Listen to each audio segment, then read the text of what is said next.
आज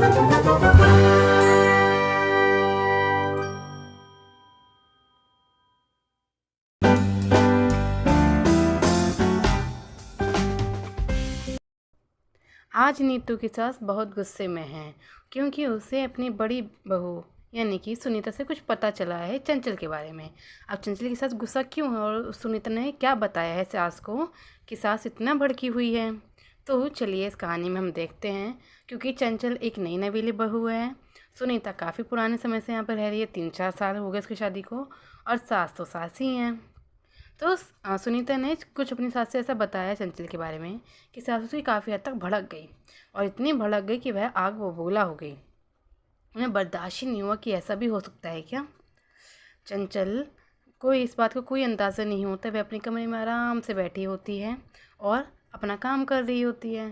तभी क्या होता है कि उसे थोड़ा शोर सुनाई देता है, यानी कि उसे किसी की आवाज़ आती है बातें करने की। मम्मी जी, आपको पता चला है, चंचल को मैंने एक चीज़ करते देखा है।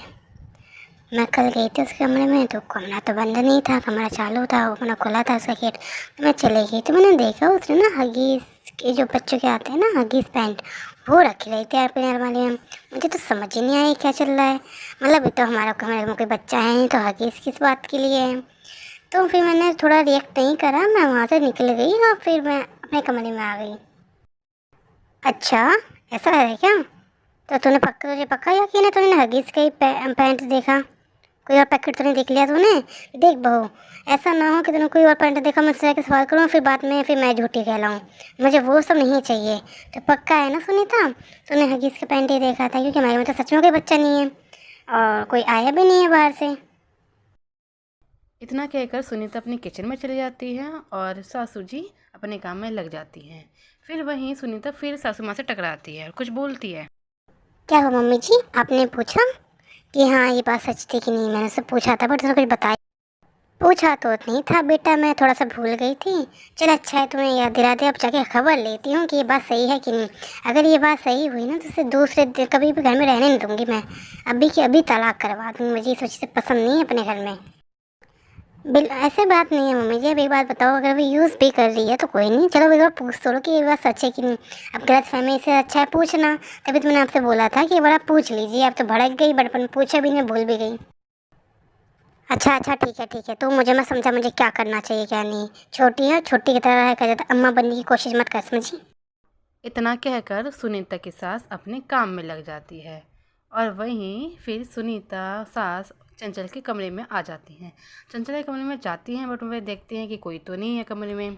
तो फिर उन्हें लगता है कि चंचल शायद कहीं बाहर होगी, डाइनिंग रूम में होगी या कोई ड्राइंग रूम में होगी या किचन में होगी। तभी चंचल दिखती है ड्राइंग रूम के पास। सासू माँ और सुनीता दोनों ड्राइंग रूम में पहुँच जाती हैं चंचल से बातें करने के लिए। क्या चंचल चल रहा है चंचल? कल मैं तुम्हारे आई थी तुम्हारे कमरे में, मैंने तुमसे कुछ पूछा था, तुमने मुझे बताया नहीं। क्या छुपा रही है हमसे? देखो कुछ छुपाना नहीं है तो घर में, याद रखना तुम। इतना कहकर सुनीता चंचल के करीब जाने लगती है बातें करने के लिए। तभी क्या होता है कि चंचल बोलने लगती है। क्या बोलती है वह? अरे कहीं इन लोगों ने मुझे आगे इसकी पैंट निकालते तो मैंने देख लिया था। भाभी इस कह तो ऐसा ही थी, उनकी बातों से मुझे ऐसे ही लग रहा था, पर पता नहीं यार मैं सासू माँ को क्या जवाब दूंगी और उन्हें से पता चल गया तो क्या बोलूँ।